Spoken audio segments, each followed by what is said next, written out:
Hello everyone, welcome. We're here to talk about more Webtoons. Isn't that crazy? On this channel of mine, where basically all I do is talk about Webtoons or read Webtoons, all of that faff. We're going to talk about another one that I read recently. I kind of hinted at it in last week's hand jumper video, although I never told you the name of what I was reading. But if you follow me on Twitter, link in the description, you'll know because I put a randomly spout bollocks over there about what I'm going to be reading and such.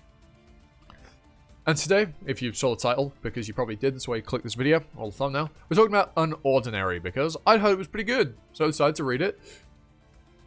And yeah, it's pretty good. It was pretty good. I actually really enjoyed it. I've caught up to Season 1. I have not started Season 2 yet. I'm probably going to read the side stories in between now and this video going up.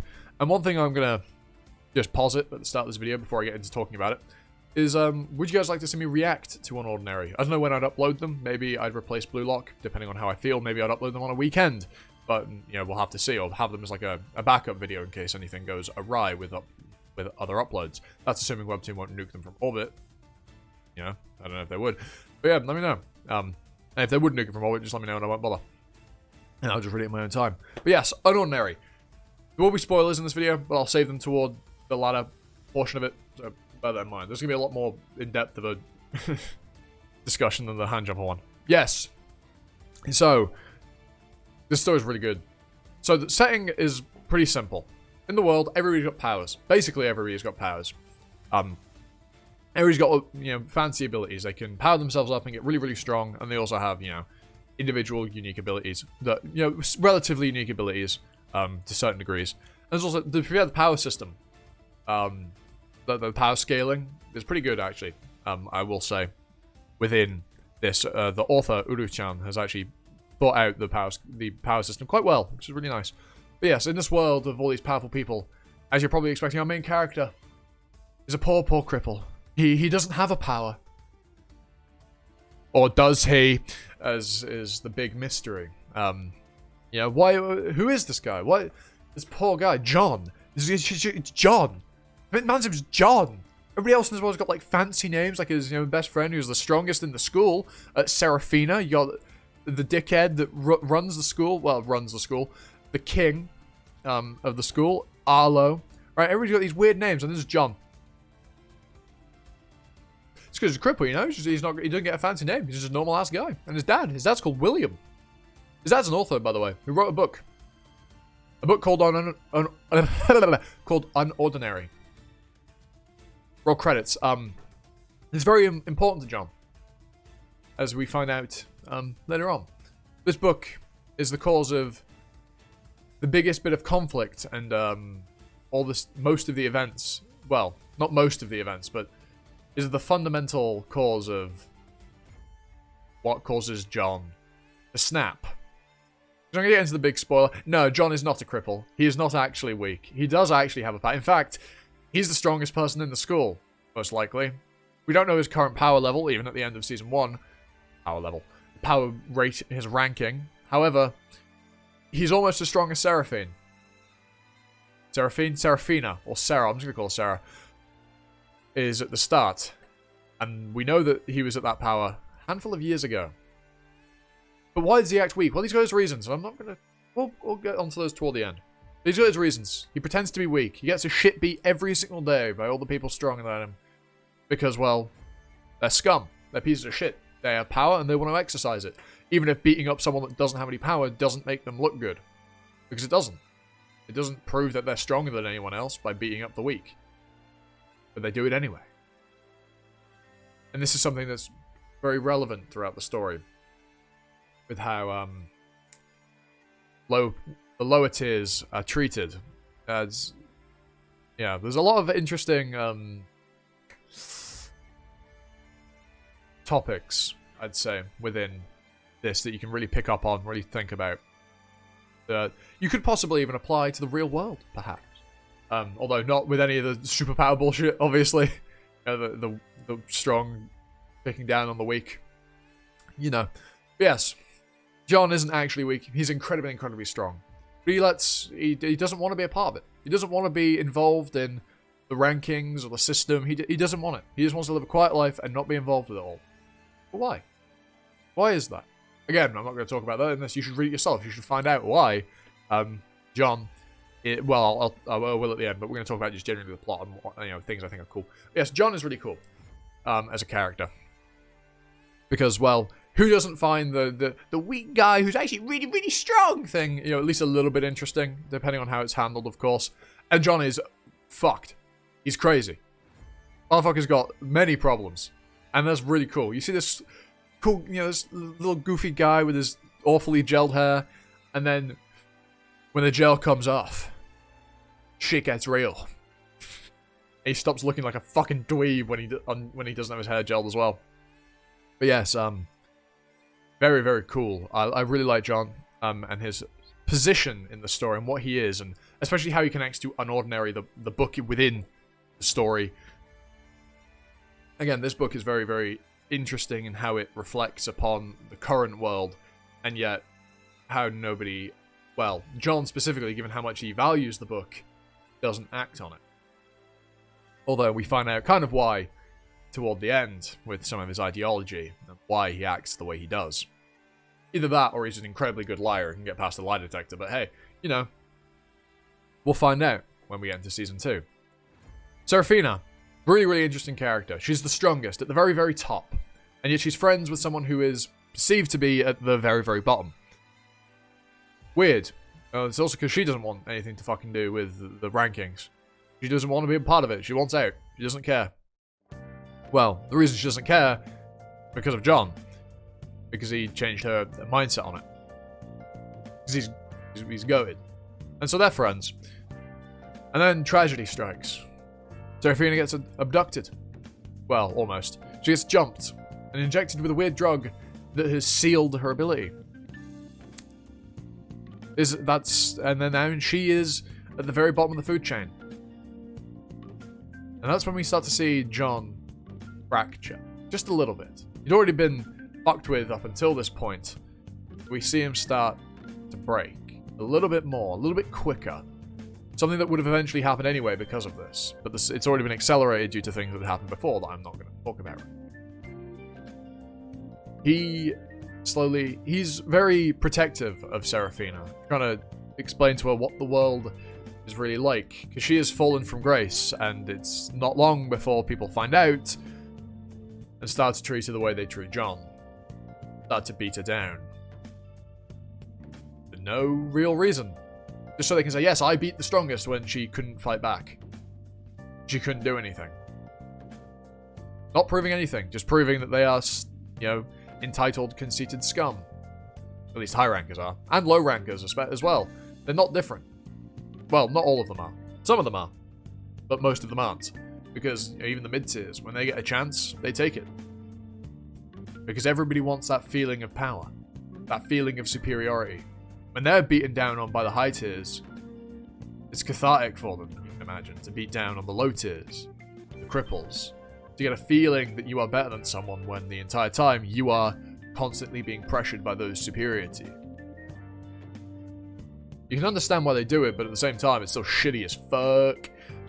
And yes, with Seraphina losing her powers, John lying about his, well, when a particular very, very fucked up thing happens, John loses it. And he stops hiding his existence. However, John himself isn't open about his powers, is, hiding his identity when he goes and absolutely maims the high rankers and starts to work his way up at the ranks. And, well, he does. And when Season 2 comes to an end, Season 1 comes to an end, Seraphina has realized the truth. And it crushes her. What else was a lie? If he was lying about his power, what else was he lying? That's a really interesting thing. There's also other important characters within this. Like, you have the rest of the royals. You have Remy, the queen, and Blake. It's Blake, but with a Y. Blake, the Jack. And Remy's an interesting one, because her brother was very, very different. He was the former king of the school they're at. And he kind of tore the system apart. He had the strong helped the weak, but it created this unfortunate situation where the weak thought they were better than they were. When he was gone, well, there was just chaos. But Remy looks up to her brother and the situation he was able to create, because even though it was false and didn't last very long, at least it was a bit more peaceful than the things are now. And she's actually got quite a strong moral compass, but she's naive. She's blind to the truth of how things are going, what's going on around her, and how high rankers really act. She's not even really looking for it, as as John very aggressively says to her when she tries to confront him about how he's being, unfair, beating up the strong to establish his own power, when the strong have done nothing but abuse the weak and do the exact same. And then she calls him a hypocrite, which is funny. But yeah, she's actually really interesting. She goes out of her way to help people. Like, she actually goes out of her way to help people, but not within the school, because she thinks the school is above that. Different. She thinks it's not like the rest of the world, where these low tiers are, where they're being abused by people stronger than them, ignored by the authorities. But she is the authorities in the school, and she is in fact ignoring the weak. She is a hypocrite. And she does realize this, but doesn't really act on it too. Well, she does. She's trying to make a change. And she's an interesting character because what she experiences is, well, as I've just said, very, very reflective of how things are within the school. And we can see it does, at least at the very end, when it is spelled out to her, make her realize that things aren't right, that things need to change for the better, or worse, in the short term, just to make things more equal. There. But is that really right? Well, that's a different question altogether. I'm now going to talk about John. Pretty spoilery, I guess, and give my thoughts on his mindset and where he ends up at the end of the first season with, well, the first season ends and he hasn't quite lost anything. He doesn't know Seraphina knows, and Seraphina, Arlo, Isen, Blake, and Remy, and some other girl called Cecil are the only people that know, if I'm remembering all of them, that he is powerful. And his dad, of course, I guess. And, well, Seraphina learns right at the end, but he doesn't know that. He's going to lose everything. Again, like he did in the past, because he went on a rampage. Although this time his rampage is less barbaric. It's within the confines of the system that he is within. He's just establishing himself as where he should be, like Arlo had pressured him into doing. Now, would things have been different if Arlo hadn't done what he did? Oh, what the fuck? OBS? Oh, God. Hold on. OBS has just stopped responding on me. Hold on. Oh, God. Come on, don't do this to me. For fuck's sake. Bro, what the fuck? You're taking the piss. Okay, there we are. Okay, right. Oh, okay. Right, we're back. We're back. I'm probably going to have to cut some stuff. Okay, right. Sorry about that. OBS just nearly crashed on me. We're back. What was I saying? Yes. Okay. Would things have been different if Arlo hadn't pressured John, hadn't pushed him and tried to drag him and Seraphina back into the system? Would things have been different? I don't think so. I think the conclusion would still have been the same. Arlo is still a piece of shit, and he shouldn't have, tried to force John into the system. He didn't want to be a part of it. He just wanted to be left alone. And, well, a cornered rat bites hard, or something like that. Only, instead of a rat, you have cornered a fucking lion. Right? If Arlo had left John alone, he still would have ended up in the situation he's in. It's just that he might have not been in as bad of a position as he is. Because he might have been able to work with the system, with Arlo, to establish, protection for Seraphina when she lost her power. But the reason John really loses it, he probably would have been fine if Seraphina was strong and hadn't lost her power, because she would have been able to protect him like as it always had been. And people would have had no choice but to leave him alone, even Arlo. Though he is absolutely, I'm not justified, he's still absolutely to blame for the things that happened to John. He is a piece of shit. He, betrays John, which is 2 times that's happened to him. It makes complete sense why John absolutely despises everyone at this school. It's completely understandable. But the thing with Seraphina, her losing her power, has nothing to do with Arlo. It would have happened regardless. She still would have been expelled because, suspended, sorry, because of unOrdinary. She still would have, come back from home a week earlier because she was sick of the pressures her mother was putting on her. She still would have crashed at John's, and she still would have been jumped and had her powers taken away or sealed. Presumably they can come back. We don't know yet. You would assume so, given we know the existence of a drug that can empower abilities due to Seraphina's sister working for a company that's working in that field. Although given how her sister reacted, I'm wondering if they're the same people that are responsible for taking that power away. It's either them or NXGen, the other company that are working in ability research. That's a different discussion altogether. Back to John. The situation with Seraphina would have happened, regardless. He would have still been pressured, he still would have been cracked. Maybe if Arlo hadn't,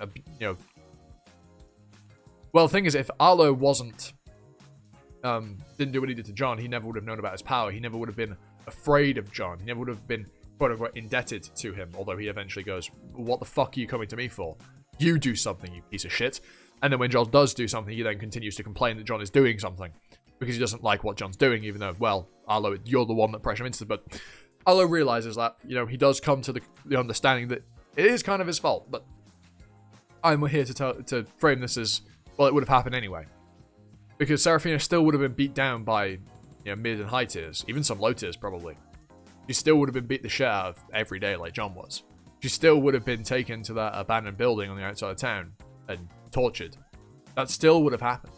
All of that still would have happened. That would have pushed John to the brink. I almost guarantee it would have.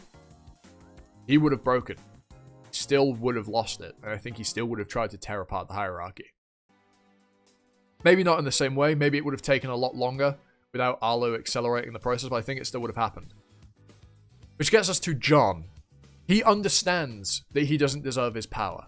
He knows that he doesn't deserve to be king. He doesn't deserve to be at the top because he will abuse his power. He knows this, and that's why he acts weak, so that he doesn't do that. And when he is weak, all he does is defend himself. And yet, he knows that if he has power and uses his power, he won't be able to make the right decisions and be a better person like he is when he's acting weak. Which is strange. He acknowledges that he is the problem. And then, so he tries a solution of not having his power. But if he had his power, couldn't he have power and also be a better person if he knows that he is a piece of shit?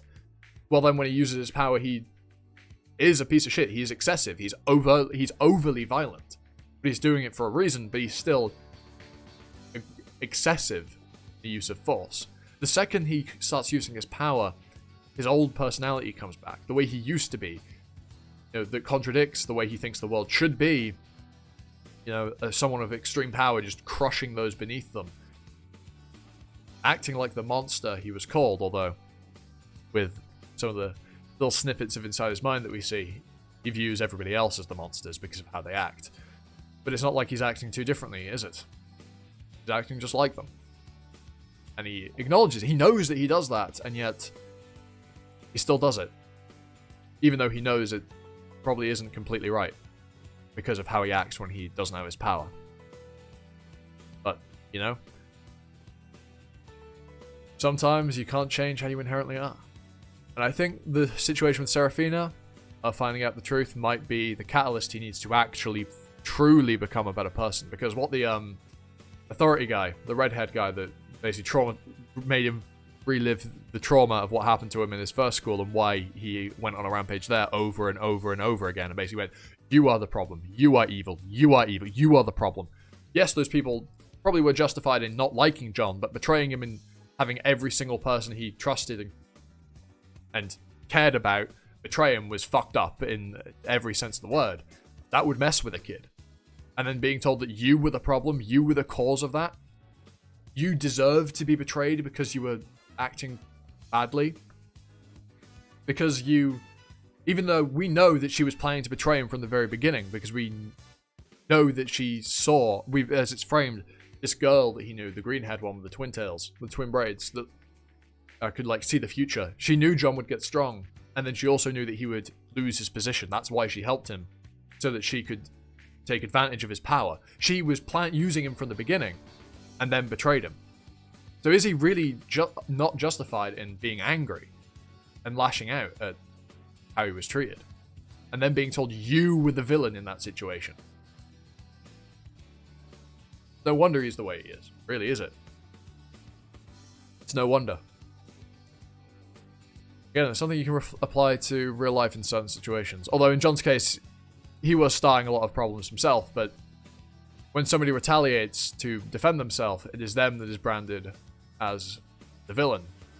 This is a problem this is a bit real-worldy than fiction, but if you've been to school, you'll probably have noticed that in a lot of cases, if you are getting bullied and hurt, stick up for yourself, it's you that is punished just as much as the people picking on you. Sometimes more, as some people have found. If you stick up for yourself, you're just as bad as them, and that somehow makes you worse. By trying to defend yourself from people treating you unfairly, you are bad, you are a problem. You're just like them, which is flawed, it's disgusting, it's absolutely fucking wrong. And that's very much reflected here. Nobody, other than Serafina, nobody tries to help John. Nobody tries to help the weak. And then when he tries to stick up for himself, everybody looks at him with scorn. When he tries to tear apart the system because it's unjust and cruel, he's looked at with scorn. Interesting. It really is. And there are a lot of other points I could apply to reality. That's just one of them, and you can extrapolate that from just the school setting to all of real life, really. Where sticking up for yourself is often looked down upon for some ungodly fucking reason. But hey, it's the way the world is, kind of. Well, maybe not everywhere. But yes, unOrdinary is incredibly good. Like, it is genuinely a really, really good story. There are points in it where I was like, is this really that good? But after getting through those points, I'm like, yeah, those were all really, really important for the framework and establishing the world as it is and the plot to progress. And yeah, it's really good. If you haven't read unOrdinary, you should go read it. It's really good. There's lots of really interesting food for thought in there. It's also got really cool nice choreography. The art's nice. Character designs are cool. You know, it's good to look at. It's a nice read. Even if you don't want to think about like the subtext and how it might apply to things, or the politics, if you will, of it. Right? It's still a good read, even if you want to ignore all that and just read something for fun. That's just how I look at stories. And I'm admitting quite a bit that I could say about it from that angle as well. But yes. Anyway, with that out of the way, I've been Animosity, you've been you, and I hope to catch you all next time for another video. Ta-ta. Bye now. Also, if I've been an idiot and missed anything that you think, I've got something wrong, tell me in the comments. I'd be happy to talk to you about it. Ta-ta.